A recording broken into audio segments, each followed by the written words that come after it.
Welcome to Turtle Talk. This is Morgan's story and the family's journey. I'm Craig, and I'm Michelle. Welcome. okay. Oh man.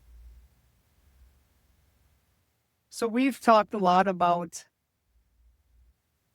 Morgan's journey, and what we haven't touched on, other than the night of the accident and everything that happened, like the timeline for that, and you had to sue to get that information, dash cams, police video. We haven't talked about the legal aspect, the legal side of it, which is secondary to insurance as being the most frustrating part Right. because it's an ongoing It's still ongoing. lawsuit. There's a lot of hurt feelings in this small town. There's bad blood. There's blame.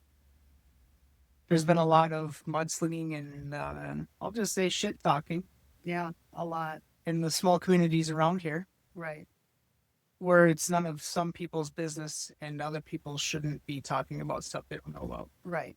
So, from the night of the accident, I know that immediately, especially after whatever happened at the hospital, where they were going to throw you out, and you decided, we need a lawyer. Right. Tom's cousin was a placeholder for a little bit, Right. and then she introduced you to your Our law current, firm. yeah, Your our current. law firm. Yeah. Yes. And we've known them from the whole time. She got us connected with a firm out in Rapid, and our guy, he's been like trail lawyer of the year, like numerous times. When we first met him, the first time we actually saw him, he had come to the hospital for everything had been over the phone. Like, we're going to email you an agreement, you sign it, get it back to us. We're your representation and stuff. Well, then it come time for that team meeting where they were going to try and oust Morgan to a nursing home. That's right. And he shows up and dude, he walks in and we thought, well, shit, we got Jimmy Buffett as the lawyer. Perfect. I do want to back up. Everything we're going to talk about is public record.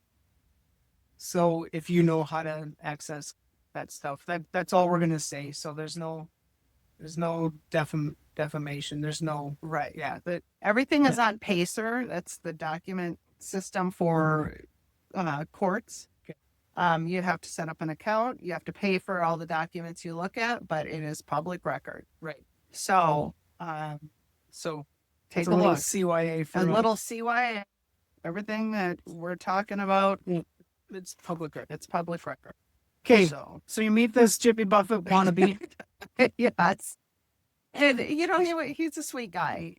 He was a sweet guy, but it was the moment, and then after that, after the sweet moment and he helps us and he goes back to his office, then he's kind of like this jerk who's in lawyer mode the whole time. And, I just kept remembering telling Tom that, did we hire the right guy? He's kind of a prick, I mean, kind of rude and a little arrogant. And, well, I guess if you're trial lawyer of the year, how many times you have that right to be, I guess. But I didn't know there was such a thing. I didn't know how to, for me, who's trying to be in control of everything, now we have to relinquish control of the legal stuff to them. And nothing ever goes as fast as you want it to. Right. This whole fair and speedy trial shit is only for criminals, let me tell you, because it wasn't for us and it still hasn't been. We're, this is 2017 and we're in 2026 and it's not done yet. Right. So what, I know one of the first things the lawyers did was put everyone on notice. Yeah, they put everyone on notice. They put every agency that was involved that night, every police officer, every ancillary staff person, every fire department, every ambulance worker, everyone was put on notice that there would be litigation coming. So they needed to preserve all the evidence. They needed to do everything. And they did this fairly quick, because we had the lawyers on board, within the first week or something like that. I mean, it was very short period because the highway patrol was harassing us at the hospital, and people are coming to us who work for some of these said agencies, and they're like, you need a lawyer right away, and tell them to look here or tell them to do that, and so we're like, oh, this is gonna be big, and you're right, we live in a small community, so, and like I had said before, you know shortly after, within the first week or two, we get that newspaper article, which is spun on the police piece of it. So here's where the division comes in. You're either Team Morgan or you're Team Cops. Well, you don't have to be Team Cops to protect the good ones. So we looked at it as, if you're Team Cops, you're supporting the guy that almost killed my daughter. Right. That almost killed Micah, that almost killed Talon, and there, to us, everybody should be over here. You shouldn't be over here. It's a black and white issue. It's a black and white issue for us, and so everybody gets put on notice, and then the legal process starts, and you tell everybody you need to preserve the evidence, and then it's letters, because everything has to be done the legal way or it gets thrown out, right? So you have to send them notice and send, subpoenas or whatever they all do, and back and forth to these places, and FOIA requests, because we're dealing with the federal government because of the tribe, right? Because the guy that did this was a tribal officer at the time. Right. You're in a tribal cop car representing the tribe, and you are way out in the boonies and chasing my daughter across the county and nowhere near the tribal land. Yeah. And speaking of counties, I mean, it's not just one county. The whole chase took place in Moody County, but throughout the chase, other counties got radioed in case it went one direction or the other. So they all got put on alert. So obviously, if you were mentioned in the dispatch log, guess what? You're on notice, and we'll filter it out, because what we learned is you throw this big, huge net to make sure you encompass everyone and you don't miss anyone, because as the evidence starts unfolding and you start figuring things out, you can start dismissing people out of the net, but you can't bring them back into the net. So the net had to be thrown really, really wide to capture anybody and everybody who could potentially be part of this, So it was, everybody's like, well, why are we getting put on notice, and why this and why that? Well, you know what? I'm sorry. We can't help who gets put on this list. You were there. You were involved in one way, shape, or form. You're on the list. Right. If you did nothing wrong, you have nothing to worry about. Right? I mean, it just, so then it was FOIA requests to the government, and it was requests of the dispatch logs and the state logs and the sheriff's office and the police departments. We need everybody's statements. We need all, every video, everything. And it was just very shocking to me. I don't care if we're in small town America or big city America. The standards need to be the same, that you wear your best video. It protects you. It protects the officer, but I'm shocked at the numbers that didn't have it, or the cop cars that didn't have their videos on. That was a roadblock we ran into. That was a roadblock we saw right away. And it's like, wait a second. Everyone's told to preserve evidence, but then the tribal cop car is missing. Car is missing. It came up in court that, where is the tribal police car? And nobody could tell them. Nobody could tell the judge where that car was. Nobody could tell the judge where the pickup go. Yeah, that's a whole thing. Like, it's a thing. It's honestly a thing. So who was trying to hinder us? My question and Tom's question was, who is trying to hinder us from getting to the truth? Right. You know? Um, then we started depositions. So is that before or after the suit was filed? Before. So So depositions happened before. right. So we sent everybody, and if I'm remembering the process correctly, we send everybody in our intent to sue. Okay. It doesn't mean we filed lawsuit yet, but we're going to.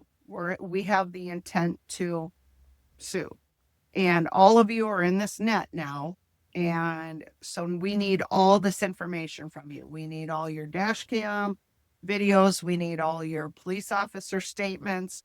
We need the dispatch logs. We need every little piece of evidence that we could get.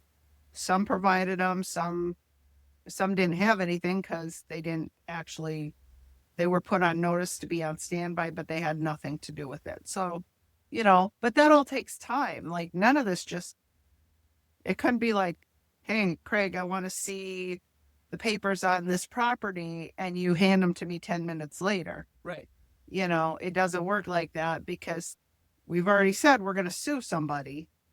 So now every request we have goes to the agencies and their attorneys, and then they all review it, and then they decide what we can get and what we can't get. And oh, good Lord. Yeah, it was. And then we start taking depositions so we know, what is your culpability in all of this? What are you going to say here in depositions? What do and we start doing all of that. And so all of 2018, half of 17 and all of 18 was fact gathering. Right. So the lawsuit didn't even actually get filed until like January of 19, a year and a half later. It took that long just to get information, get through depositions, and then muddle our way through all of the evidence to say, okay, here's where our net is landing. So, we were able to throw some fish out of the net and narrow the scope way down, but oh my gosh, it was just painful. It was painful. And, things that we believe to be true or, that we knew from people who were actually there said one thing, but then you'd read a report or you'd hear a deposition, and it's like, why is there such a discrepancy here? Right. Why is everybody covering up for other people? Why, I'm asking myself all these questions, and the lawyers just kept saying, you know what, it's okay. It's okay because, depositions are under oath and stuff, and, perjury is a real thing. So that, and I just always had to, Tom and I just maintained we can survive this storm because the truth always comes out. Yeah. You may go at it like a big roundabout direction, but the truth will come out. But it was so disheartening for us when people are lying and saying, well, we didn't know who was driving the vehicle. Well, that's bullshit. They knew who was driving that vehicle. They knew there were 2 innocent passengers in that vehicle. They weren't a flight risk. You know where to find him. You had the plates. You had his ankle bracelet. But I still just get so fired up over that night that here are the people that are supposed to serve and protect. Yeah. And instead, they almost killed 3 kids. And for what? For what? I mean, that's my biggest question. And I am so sick and tired of hearing people say, well, I heard the kids are drinking, or I heard they were doing drugs, or I heard this. You know what? Bullshit. I will show you the blood alcohol testing. I'll show you the drug testing where all of it was negative. There was no drugs. There was no alcohol. There was nothing. There was no traffic violation. There was no reason for that stop to begin with. It could have been Grandma and Grandpa driving down the road. Right. You know? And so all these people who have to tell that, oh, well, they were drinking or they were doing drugs to make themselves feel better. You know what? You need to just clam up and go mind your own business. You know, I know that we're here in a public forum, you and we're putting this out there, and it's our story to tell, and I'm not going to sit here and put stuff out that I don't have the papers for. Right. If you want to challenge it, hey, welcome. Let me know. You can come be on our show and we'll debate it all you want. But it just, and there was so much hate, not just towards us. What really killed me was the hate towards our kid. Yeah, stalking them at the house. And the behavior of the officers, I get they're going to hold the blue line together and stuff, but if it was one officer consistently driving around our house, that'd be one thing, but it was a whole dang force of multiple departments driving around our house, following us, following our kids. Yeah, I tell you what, we just couldn't hardly breathe. I mean, we installed a fully surround system, video system on our house because we just couldn't take it anymore. And I kept taking the videos and I keep sending them to our attorney saying, can you make this stop? This is ridiculous, When the lawyers are like, don't worry, we'll get them later. Don't worry. And I'm like, but you're not living this. Right. And I think that's sometimes where our frustration with our attorneys came in was we're in the thick of it right here. It's in our backyard, and they're removed from it because they're across the state, So, and I get that, we were also very emotional during this time, and everything, what could have been just a tiny little sliver was like a big ember in my hand, Everything was just exacerbated so much by all of this. And, we're fighting over here to just save Morgan and help her recover. And, the prognosis for the first year is not good. Right. Even though she survived, like anything could have taken her out. A bad case of pneumonia. A choking episode while we're trying to teach her how to eat. Seizures could have started. There were so many things. I mean, we were just in heightened fear all the time. We have fear of the what ifs with her. We had the fear of the unknown with her, with our family, with our kids. How do we walk through this? And then we have the fear of the people that are supposed to serve and protect are not serve and protect. Intimidate. Exactly. Harass and intimidate. And it was just a dreadful place to be. I got to the point where I was relieved when we weren't here because then I felt like I could breathe. But with the kids being in school, we weren't able to take them with us when we were out of town at Mayo or wherever. They still had to be here, So that was hard. That was really hard for us, and it was, I don't know. I just don't understand sometimes the human behavior. I understand wanting to protect yourself so you don't get in trouble and you don't go to jail. So you're going to lie or you're going to manipulate the truth or, but there were so many things that came out like during depositions of things that different officers had done or failed to do. And it just made me wonder why, if you're the authority, why would you let this behavior go on in your department? Why would you not take precautions to stop it? Why would you not report them to the next level authority? Why would you not stop this behavior? And why would you just pass this person on to the next department? Knowing what you know about this person, why would you not stop that long before it ever escalated to where it happened with our kids? Right. So for me, I still harbor a lot of anger about that because I believe people are inherently good, and I like to give everybody the benefit of the doubt. But at some point, I just have to stop and say, I can't wrap my brain around why you're doing what you're doing. Right. And so through the depositions, there was a lot of tears. We're looking at the police reports. So our lawyers were really good. We said, we need to be involved. We need to know what's going on. And they were very good about sharing everything with us. And, under the understanding, you just don't talk about it, right? You just don't talk about it.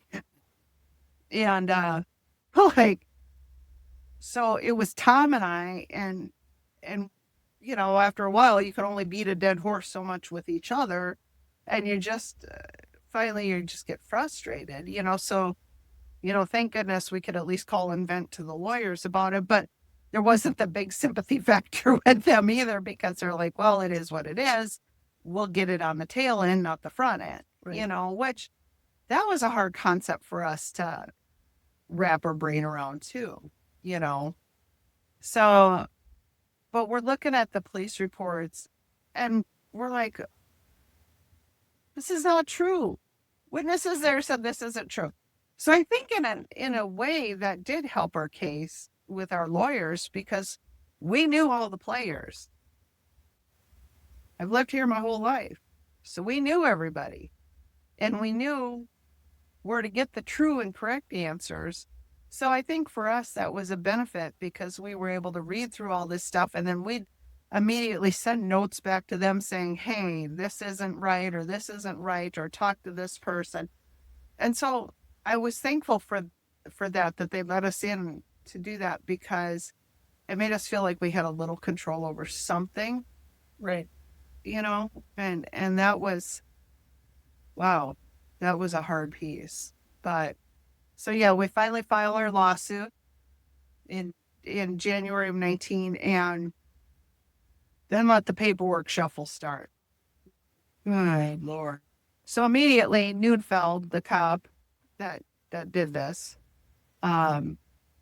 his lawyers asked for what, like a motion to dismiss. Yeah, they asked for a motion to dismiss. Yeah. So it seems like for every piece of paper that is filed, there's like 5 rebuttals back and forth. Right. And, our side has to answer to it, and the judge, the other lawyers, the government lawyers have to answer to it. And then then it goes to the judge, and then back to it was like, it's a whole rigmarole. It was like paperwork hell.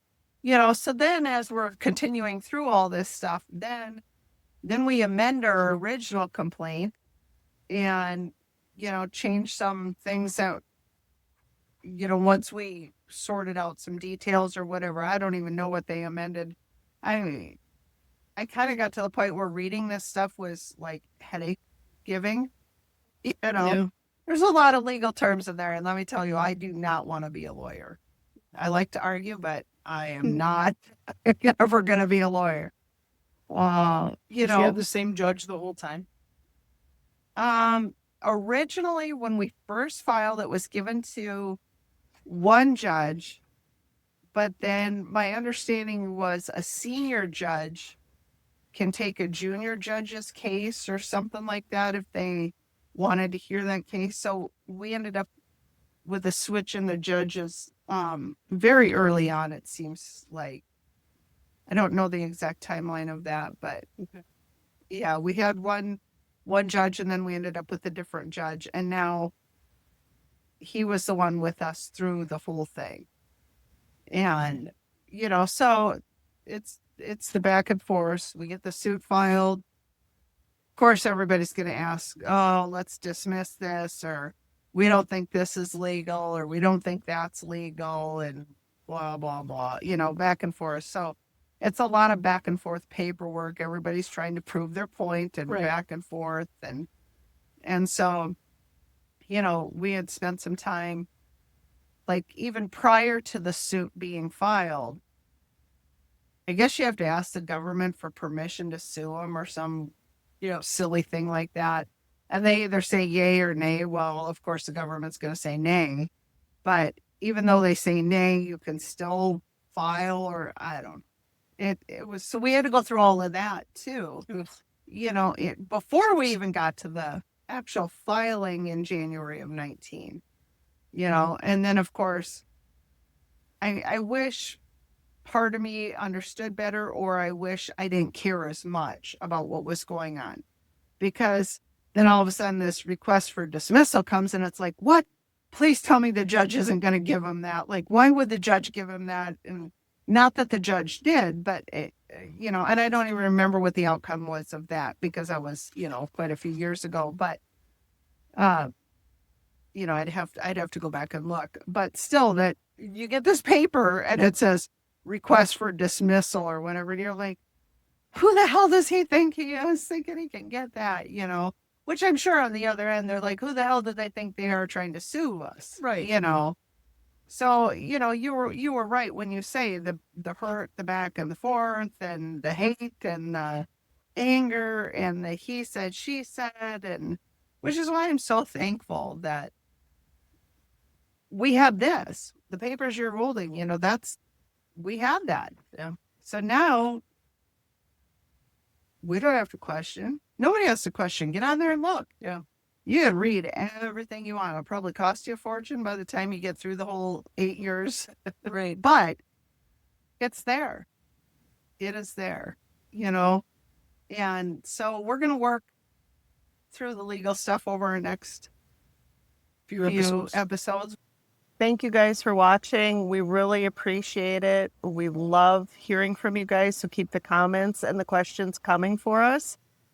Yes. Love the questions.